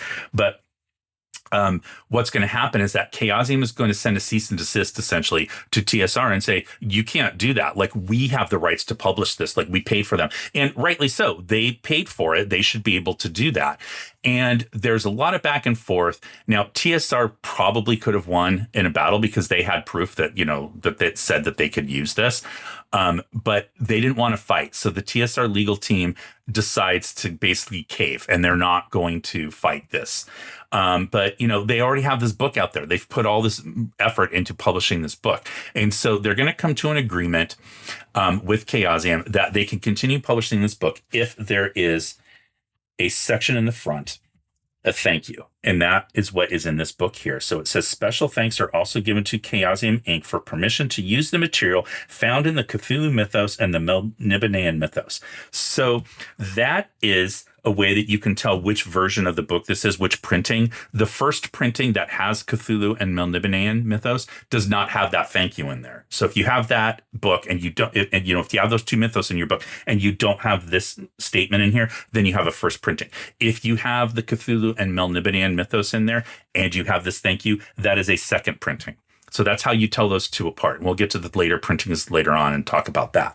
Okay, so that is kind of the big controversy in this. Now it's going to get worse because what's going to happen is TSR's legal team, or I think it was Brian Bloom specifically, decides that he doesn't want to keep this note in here, this thank you, because to him that's like free advertising for Chaosium. But by the way, who's really reading that when you get this book, the first thing you're going to do is not to turn in here and go, oh, they're going to thank Chaosium. You're going to go into here and start looking at all the artwork and all the stats and all that kind of stuff. So, but I think it was way overblown for him to think that like this is free advertising for Chaosium, but whatever the case may be, he decides he doesn't want to do that. And so the only way that they can publish this book without that thank you is to remove the Cthulhu and the Melnibonéan mythos. And so he's going to do that starting with the third printing. And so I will address that in a minute. But that's going to explain, I guess, why I have two different versions of this book. So they're going to pull this out. And that made James Ward very unhappy. He was upset because he put all this work into writing it and they're going to pull it out when they really didn't need to. They could have just kept publishing it with the thank you. And so he goes to TSR and says, well, I will write 2 replacement sections to replace the pages that we're pulling out of the Cthulhu and the Melnibonéan sections. And TSR is going to be like, nah, we're good. We're just going to cut the number of pages. We're going to charge the same amount of money, but we're going to cut it from 144 pages to 128 pages. And that's the other way you can tell if you have a printing with Cthulhu and Melnibonéan mythos without even opening the book, except for the last page. If it has 144 pages, as you see there, then you have a first or second printing, okay, which includes Cthulhu and Melnibonéan. So that's a little tip if you're ever buying on eBay and people are being very cagey or they don't know. A lot of people are selling this like their husbands died or their wives died and they inherited a collection and they don't know what's in there. And so if you try to ask them specific questions like, does it have Cthulhu and Melnibonéan? A lot of people don't even know what that means or how to look it up. But what you can just say is very, very easily just say, how many pages are in the book that you're selling? And that's something that anybody could look up. And if they say 144, then you know that you're bidding on one that has Cthulhu and Melnibonéan mythos in it. Okay. So they're going to publish this moving forward with the third edition at only 128 pages, but again, charging the same amount of money as they charge, which very much made James Ward upset. So that's the big controversy of this book. And it's probably, I would say, one of, if not the biggest, it's one of the biggest copyright infringement like controversies in role-playing game history. There are others for sure. This is one of the biggest and one of the first. Of course, you've got the TSR with Tolkien Enterprises and that kind of thing, but that went away pretty quickly, right? This was a big deal that had repercussions going on for a while, and it affected books that were out on the shelves because they'd already printed this and then they had to go back and print again with the fewer pages and all that kind of stuff. Okay, so that's the Cthulhu mythos that's in here. It's quite fun. The evocative art by Errol Otis, who also does the cover on this, but see this artwork here. If you're listening and not watching, you might want to look up. It's just a fun picture, very much in the Errol Otis style, but it matches this artwork on the back here and this wraparound cover. So that's the Errol Otis wraparound cover here. And so that's sort of what we see for the Cthulhu mythos. Okay, and let's just keep going. We have the Egyptian, we listed them all out earlier. You've got Egyptian, you're going to have Finnish here, and I love the Finnish artwork. A lot of that is going to be by James Rosloff. Not all, but some. And then you've got the Greek. Okay, and you've got your Indian mythos, which again is mostly Hindu, but not all. You've got your Japanese. You've got the Melnibonéan again. A lot of Jeff D artwork in this section. And then you've got the Newan mythos. Now, this is another thing people confuse all the time. They think that the Newan stuff was also part of that Chaosium deal and that this was excised from later printings. It wasn't. Newan is fictional. It's the only one. It does stay in the third and later printings of Deities and Demigods. So there was no legal issue with this whatsoever. They worked with Fritz Leiber and it was totally fine and nobody was coming after them. And so it's fine. So I see it on people online all the time saying like, oh, mine has a copy of the Newan mythos. They all have it. They all have that. So that's not a flex. And it's fine. People get confused. It's not a big deal. All right. So then you have your non-human deities. So again, this was a huge part of this book because you're seeing deities for the first time in here that are going to last through the next 5 decades of Dungeons and Dragons. So you have Moradin, the Soul Forger, greater god of the dwarves. And then you have Corellon Lorethian, the greater god of the elves. They're still part of, D&D and I believe Forgotten Realms. And they are introduced in this specific book. Now, you're not going to get any other deities like of the elves and dwarves and stuff. That's going to come later in Articles in Dragon Magazine written by Roger Moore. And a lot of those are going to come into D&D like, official canon of deities, but those are going to debut later. You're really just getting the chief god of each of the races in here. Another one that you are going to have in here, though, is Lolth, the demon queen of spiders, who is a lesser goddess. She's identified as a goddess. And again, this is adding to that problem because you have She is going to be in that G, D, and Q series of modules, and very specifically has a central role in Q1, Queen of the Demon Web Pits. And she's presented in there more as a demon, um, as opposed to a goddess, but she's identified in here as being a goddess. But the thing is, you were probably going to kill her in that adventure. And so if you kill her in there, you're setting a precedent that it's okay for the PCs to kill gods, or that the PCs even can kill gods, because here it's telling you that she is a lesser goddess. Lesser doesn't mean that she's not powerful. It's just she's not as powerful as a greater god. But again, that precedent's being set, and that can cause a lot of confusion of what does it mean that these gods have stats on them. Okay, but you've got like Garl Glittergold for the gnomes, and you've got Yandala for the halflings. Those are all very, very common gods that you see. One of my favorites here is Blibdol Poop from the Kuotoa, just because the name is so goofy and difficult to pronounce. But one of the more famous ones, again, is going to be Grumsh for the orcs, debuts in this book. Okay, and then you have your Norse mythos, again, here at the back, and then you have your Sumerian. Okay, so I thought it was very interesting that they broke up and distinguished between Babylonian and Sumerian. And I know that they're different, but I thought that was an interesting choice versus picking a completely different one. They did two that were very, very similar. It'd almost be like if they'd done Greek and Roman, which they didn't do, but they could have. All right, so and then in your appendix, you're going to have these sections here where it's expanding the details on the planes. And so it's going to get into like the elemental planes. And one of the things that's created for this book very specifically is this one here, the concordant opposition. So James Ward creates that to help integrate some of these concepts that he talked about with Gary Gygax, with these ideas of like, oh, the deity just goes back to their home plane if they're killed in the prime material plane and all that kind of stuff. So that influenced him to create the plane of concordant opposition. And again, that's a huge part of things like Planescape and future editions of D&D, and it debuts here in this particular book.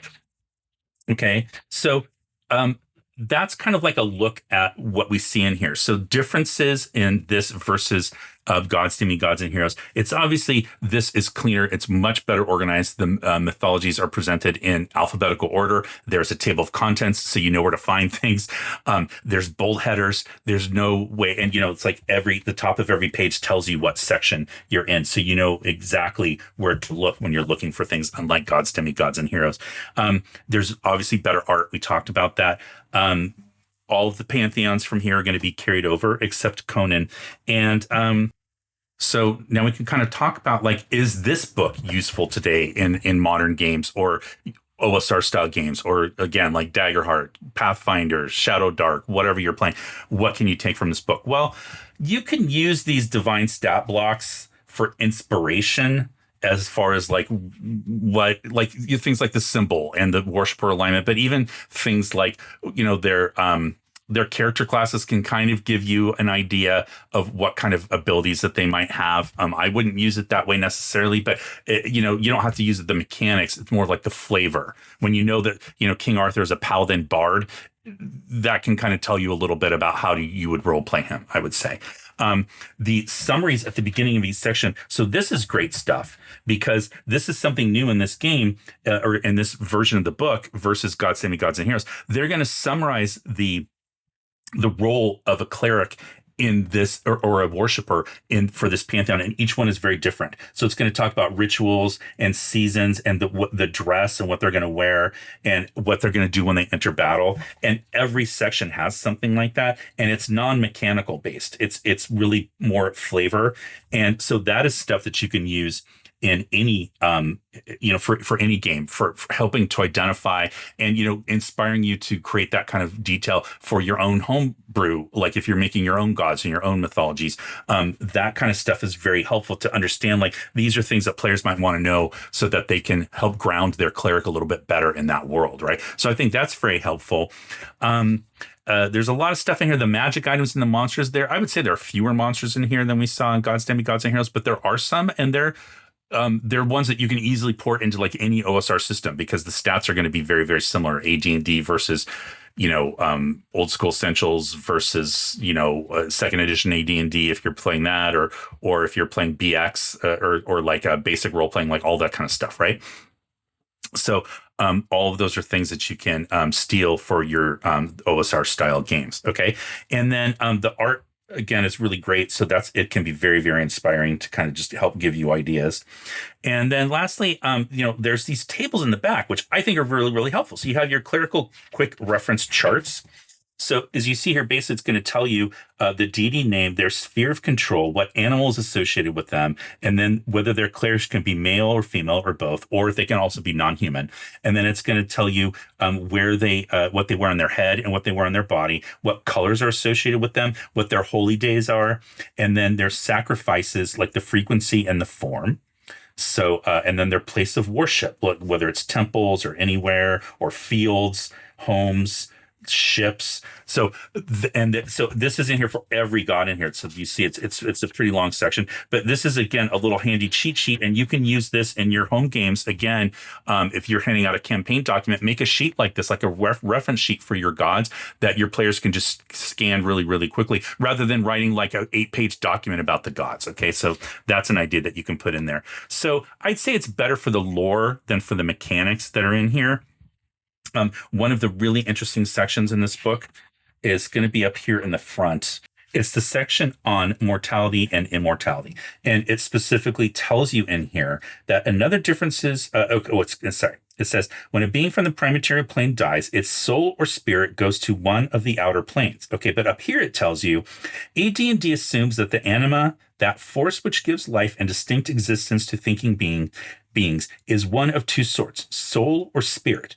Humans, dwarves, halflings, gnomes, and half-elves, those beings which can have a raise dead or resurrection spell cast upon them, all have souls. All other beings that worship deities have spirits. This latter group includes, but is not limited to, elves, orcs, half-orcs, and the other creatures specifically mentioned in the non-human deities section of this work.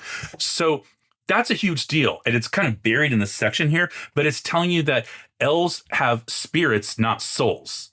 And they're different, but also so do orcs. So it creates this connection between elves and orcs that I think is very fascinating. And that's just pure world building right there.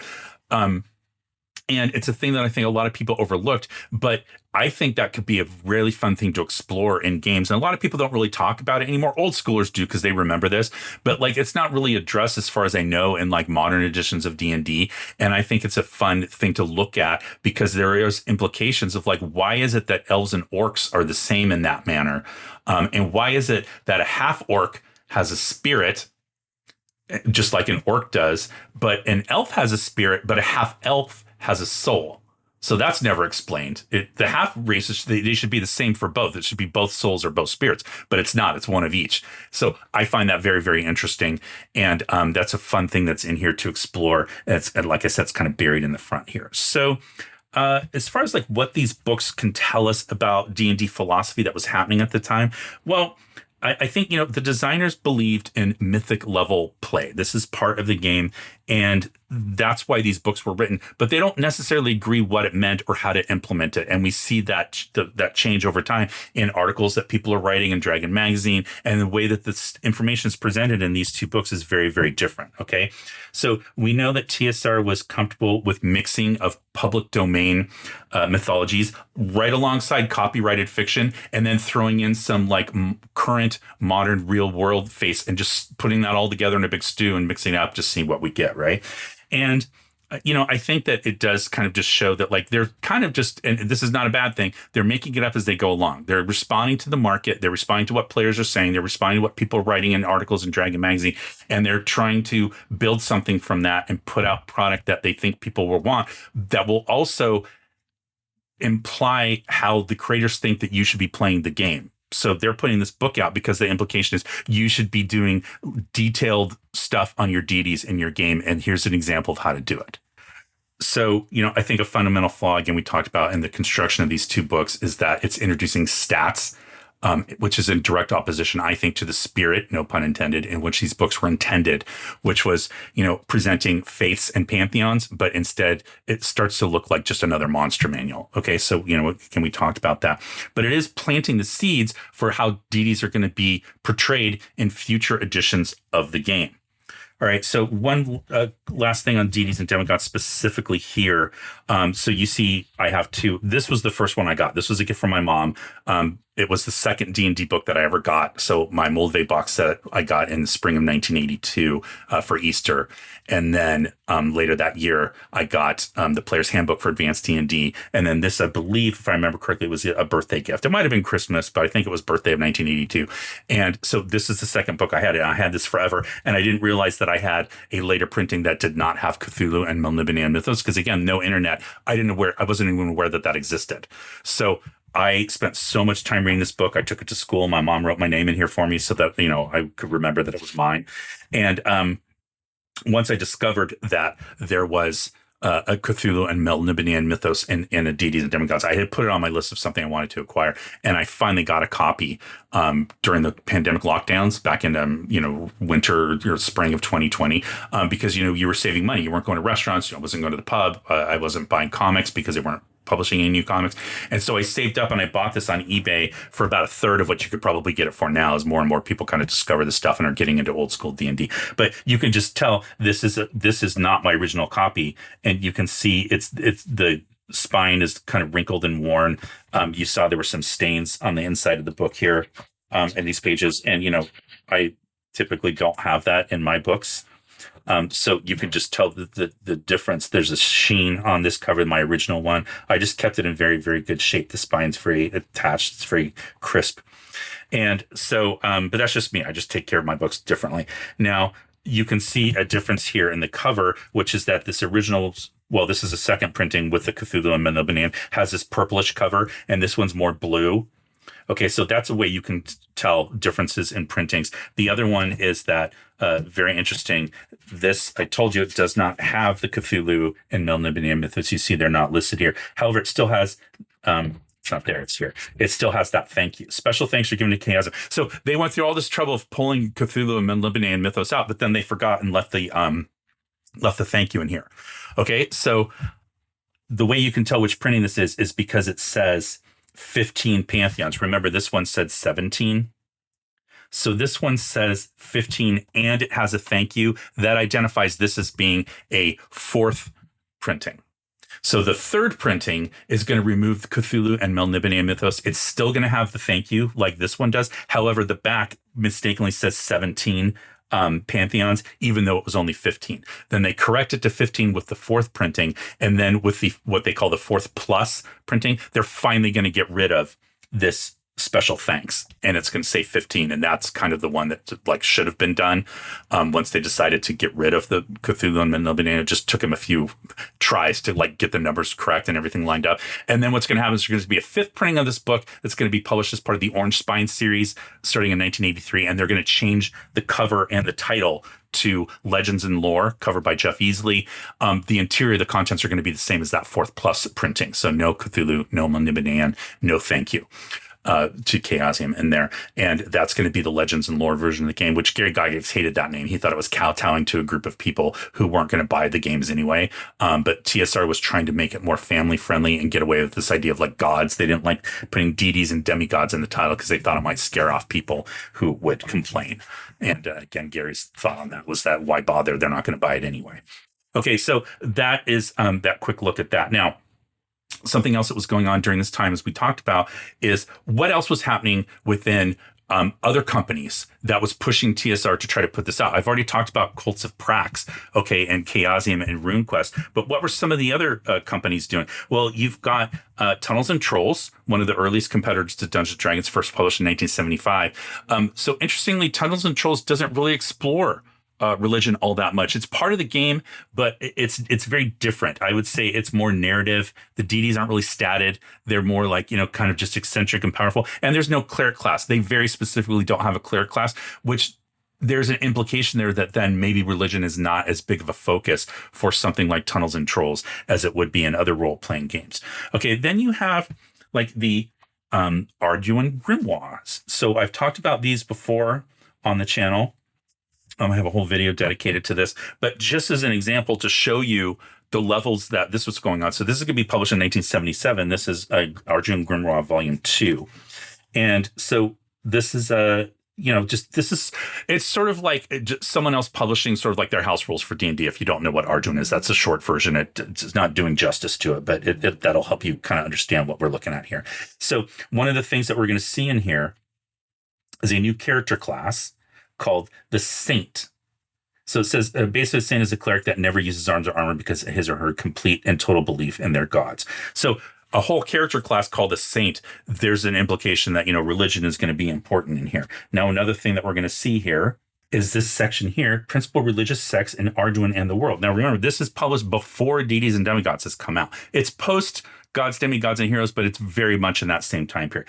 But here you don't have stats for deities. You have the name of the sect, you have the name of the deities, and then the general alignment. Okay, but it's very big. It's a long list, and it's very varied. But it's very clear that religion was a part of Arduin, like something that the player characters and the DMs were exploring. The creator, Dave Hargrave, was exploring. So that's Arduin.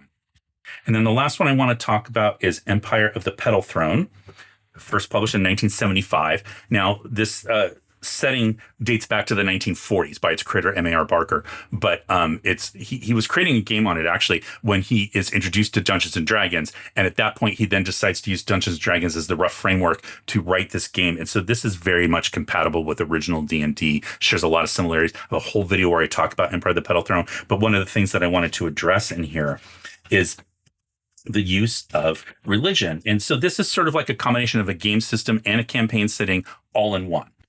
So it's up here, the gods, cohorts, and divine intervention. So that's in part 3 on page 90.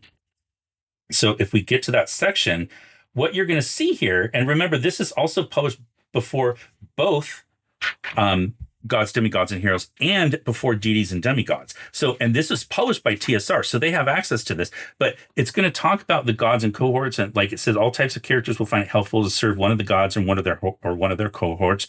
Although priests, which is what they call clerics in this game, have special access to these deities, other professions may receive advice and assistance from them as well. So it goes on and on. It says there's 5 good gods, and then it goes on to define them. And look, as you see these paragraphs, there's no stats. It just explains who the god is. The master of heroes, the ultimate warrior on the final day, depicted as a young man of powerful build with a head rather like that of a hawk, winged and armed with a shield and sword. His emblem is a stylized branching lightning bolt. He aids warriors and those who perform valorous deeds. Priests of Karakan wear red robes, armor, and a golden helmet with a high and fanciful scarlet crest. So that's giving you some details on like, what would you look like if you're following this deity? Much more so than what we saw in Gods, Demigods, and Heroes. And remember, this is a year before, published by the same company, but for whatever reason, TSR doesn't take this level of detail and put it into Gods, Demigods, and Heroes. They approach it completely differently. So it's some artwork here, but like it's a pretty long section. So it's going to get pretty detailed. And then it's also going to have like this section here, like divine intervention, and how does that work when you're appealing to a god to get favors? So a completely different approach than what we saw. And again, I think it's interesting that it's by the same company that's going to publish those other things for Dungeons and Dragons, Deities, and Demigods. Okay, so that's kind of a quick look at like the other things that were going on at the time that get us to publishing Deities and Demigods, and also, of course, Gods, Demigods, and Heroes. Now, I did mention that this is the last supplement for Dungeons and Dragons, original Dungeons and Dragons, which is true based on the way that they use the terminology. However, there are going to be some other things published. So very specifically, this book is going to come out, Swords and Spells, and it says for use with Dungeons and Dragons. So it's not identified as being a supplement like this one is, okay, like Gods, Demigods, and Heroes. But this is basically a fantastic miniatures rules. So it's essentially like retconning chainmail in a way. That's not a great way of putting it, but it'll get the point across. But using D&D rules, so mass combat rules to do mass warfare. But it's not technically a supplement. I will probably do a video at some point to kind of cover this book here, Swords and Spells, and combine it with a few other things on like mass combat and Dungeons and Dragons. So be on the lookout for that, but it'll be a while until I get there. So that's that book. Now, very interestingly enough, there were at least 2 people that were working on a future supplement for original D&D, which would have been the actual supplement 5. So Steve Marsh was working on stuff. Steve Marsh from the Moldvay Cook Marsh version of Dungeons and Dragons, and contributed a lot of like the underwater creatures and stuff in supplement to Blackmoor. So he was working on material that would have been in his version of a supplement 5, as was Rob Kuntz. Rob Kuntz was basically going to do a supplement 5 Kalibruhn and put a lot of his home material into that supplement. And neither one of those are going to be published. And in fact, of course, by the time we see this book come out, Tim Cass says, this is it. There are no more. So I guess the thought was those two gentlemen were working on that before this came out. And then, they're never going to be published. So a lot of people want to see this published. I know very specifically, I've seen people asking Rob Kuntz, would you just publish that? Like, you have your notes, just put it out there. We'd love to see what you did. And he seems to be hesitant to do that for a variety of reasons, which, that's his prerogative. It's his stuff. So that's going to be then our look at Deities and Demigods and Gods, Demigods, and Heroes. And I hope that you enjoyed this video, and I would love to hear your thoughts. What did you think of these two books when they came out? Which do you have a favorite pantheon? Did you ever use these? If you're new to the game, did you even know that these books existed? And how do you use deities in your modern game? I don't even think they have books of deities anymore. I think it's just kind of buried into the regular context. So were you aware that there was a full book just dedicated to religions and pantheons and faiths in Dungeons and Dragons? I would love to hear your comments on all of that below. And then while you're down there, you'll find places to join me on social media. You'll find links to my blog. You'll find places where you can support the channel. And we talked about all that before. And so all those links will be down there for my Patreon and my shops and all that kind of stuff. And I would appreciate your support on that. And until next time, I would say thank you very, very much for watching. Stay safe, happy gaming, and I will talk to you next time. And now for the bonus content, what I was drinking and what I was listening to when I made my notes for this video. So let's do the drink first today, I guess. Mix it up a little bit. So this is a cocktail called a Winter Waltz. And it's not a classic or anything. It was created by a bartender from the French 75 bar in New Orleans. I want to say his name's Christopher Hanna, if I remember correctly. So I don't think it's super old. But again, it's called the Winter Waltz.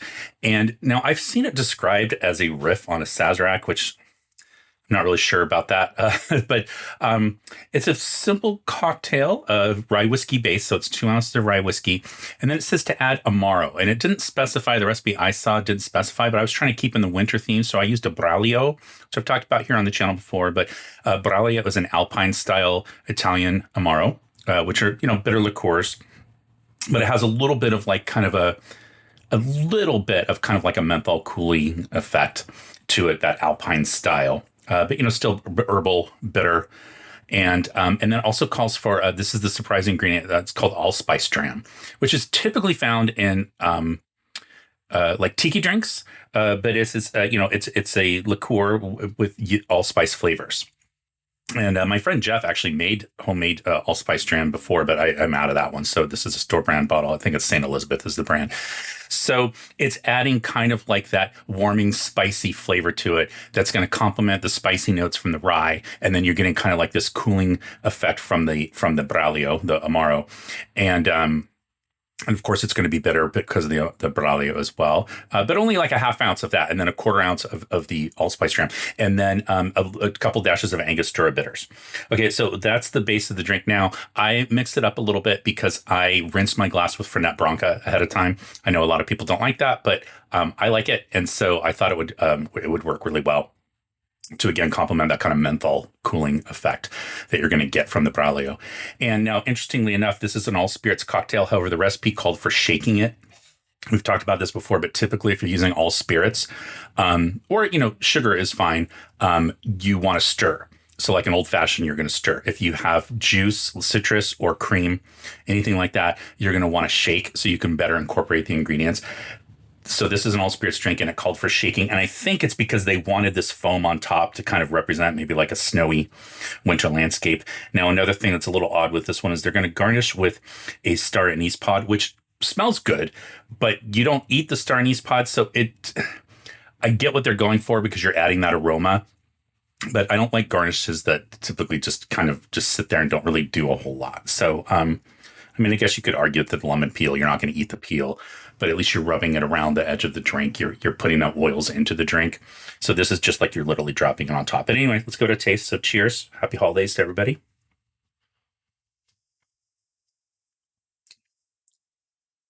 Yeah, so I made one of these by the original proportions, or the original recipe without the Fernet rinse before, and it was good. I just feel like this is more complex. But again, I like Fernet, so my palate is accustomed to tasting that.